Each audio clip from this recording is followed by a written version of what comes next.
Bonjour à tous et bienvenue dans cette édition du journal. L'hypertension artérielle est un trouble cardiovasculaire fréquent. Elle est un problème majeur de santé, mais on peut la traiter et même l'éviter.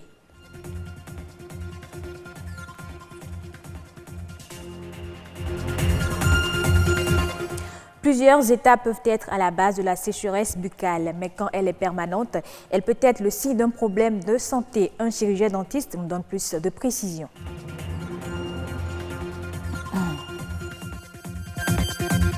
Et puis, l'eau conditionnée n'est pas produite dans les conditions optimales de sécurité. Elle étanche la soif, mais serait mauvaise pour la santé et les acteurs du sous-secteur sensibilisent.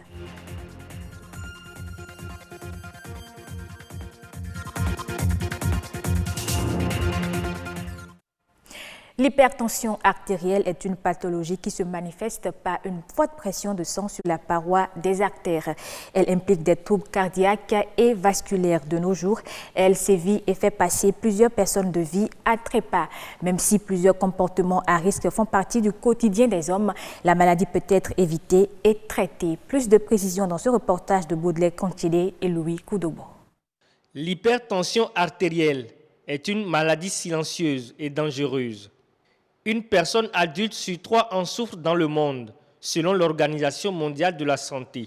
L'hypertension artérielle, un mal dont les causes sont multiples. Il y a dans un petit pourcentage des cas, 5 à 10% des cas, des causes précises, identifiables et curables, souvent des malformations ou des dysfonctionnements d'un organe précis. Certaines maladies des reins peuvent donner spécifiquement une pression artérielle, mais dans la grande majorité des cas, l'hypertension artérielle relève de mécanismes complexes, divers, enchevêtrés. C'est le cas de l'hypertension artérielle essentielle de l'adulte. Les facteurs de risque, vous avez l'obésité. Donc vous avez l'absence d'exercice physique. Il y a l'alimentation. Quand l'alimentation est trop riche en sel, et trop riche en lipides, donc l'alimentation riche en cholestérol, donc la personne peut faire facilement et très vite l'hypertension artérielle. Pour éviter d'être hypertendu, des comportements sains sont à adopter au quotidien. Il y a des choses dont la consommation est, disons, encouragée, les fruits et légumes. Parce qu'il y a des substances dans les fruits et légumes qui peuvent améliorer le fonctionnement des vaisseaux et du cœur et prévenir la survenue d'une hypertension artérielle. En dehors des questions alimentaires, il y a l'entraînement physique qui favorise la normalisation de la pression artérielle. Marcher, nager et faire globalement beaucoup d'exercices physiques. Globalement, si on peut faire 30 à 45 minutes tous les jours, c'est bon. C'est pour ça qu'on recommande à tout le monde de faire prendre sa tension artérielle au moins une fois par an, même si tout va très bien. Une recommandation du médecin pour aider les malades à contrôler périodiquement leur tension artérielle.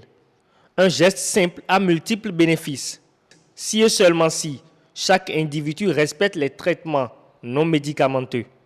Le traitement non médicamenteux consistera à limiter, par exemple, les substances qui vont élever la pression artérielle, comme le sel alimentaire, comme le café, les excitants divers. Limiter ces substances-là qui font partie de l'alimentation. Et puis il y a des substances qu'il faut interrompre parce qu'elles ne font pas partie des besoins. Par exemple, fumer la cigarette. L'hypertension artérielle est une pathologie qui peut se manifester chez tout homme du fait de certains facteurs comportementaux. Contrôler alors quotidiennement sa tension artérielle est un geste simple mais salutaire que tout être doit pouvoir faire pour réguler sa tension. Santé toujours, la nervosité, la contrariété ou encore le stress peuvent causer la sécheresse buccale. Quand elle devient continuelle, elle peut être le signe d'un problème médical sérieux. Elle nécessite dans ce cas un traitement. Rachel Alapini, chirurgien dentiste, nous en parle au micro de César Atiadi. La sécheresse buccale, c'est la bouche sèche. Il n'y a pas de salive dans la bouche, puisque c'est la salive qui humidifie la bouche. Donc il n'y a pas de salive et la bouche est complètement sèche. C'est ça qui va entraîner les oscilles. Et le patient peut avoir une sensation de goût métallique et absence de goût pour les aliments des ulcérations dans la bouche. La multiplication, cette absence de salive va entraîner la multiplication des bactéries, leur décomposition qui va être à la base d'une mauvaise haleine. Et il y aura la multiplication des maladies, des affections bucco-dentaires, il y aura beaucoup de caries, il y aura des candidoses. Pour guérir, d'abord, il faut connaître ce qui est à la base de cette sécheresse buccale-là. Donc, il faut détecter, maîtriser les pathologies, puisque cette sécheresse buccale est forcément due à une altération des glandes salivaires.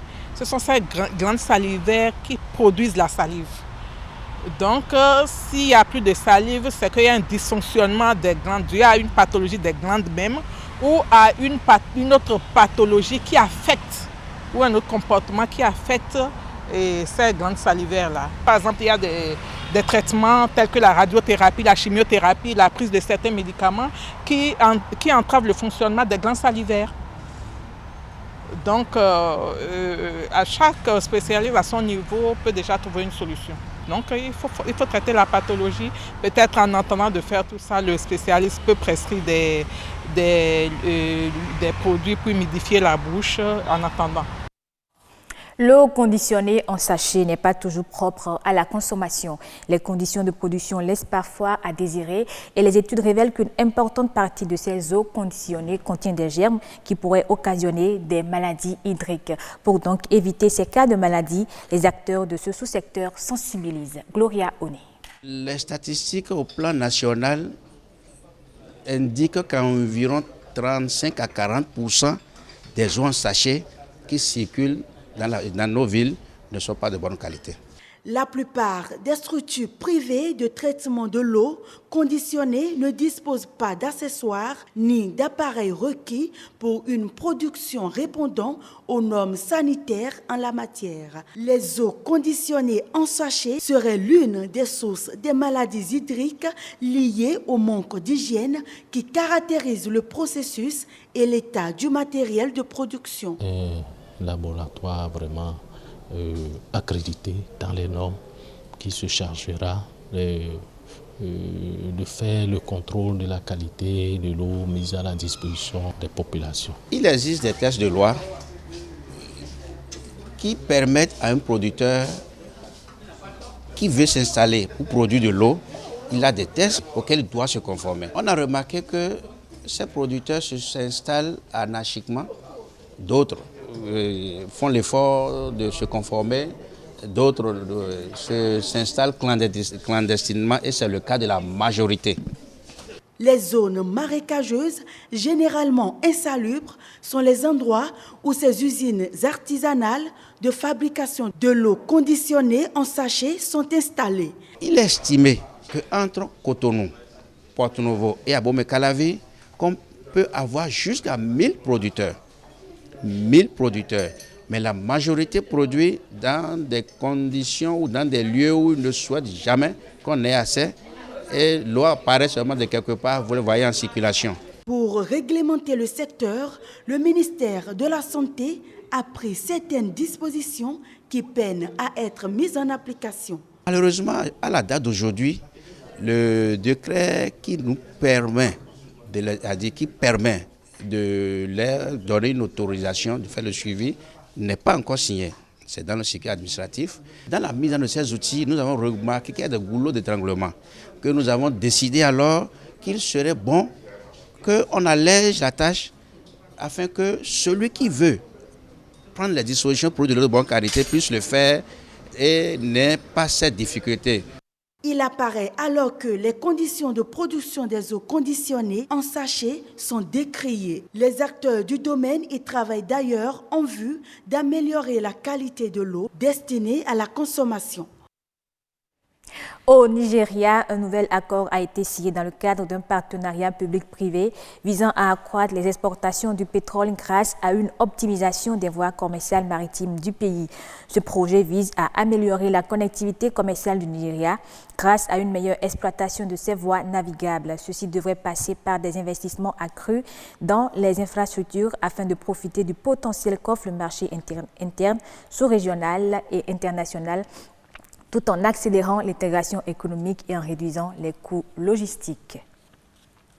Le produit intérieur brut de la Namibie devrait se contracter de nouveau en 2019 en raison notamment de la faible pluviométrie et de la baisse de la production de diamants. C'est l'annonce faite par le Fonds monétaire international sans donner des chiffres précis. Il a cependant indiqué que l'économie namibienne devrait renouer avec la croissance à partir de 2020. Selon les spécialistes, sur le long terme, la croissance de l'économie namibienne devrait progressivement converger vers un taux annuel moyen d'environ 3%. Et c'est la fin de ce journal. Merci de l'avoir suivi. Je vous retrouve avec plaisir à 19h45 pour d'autres informations.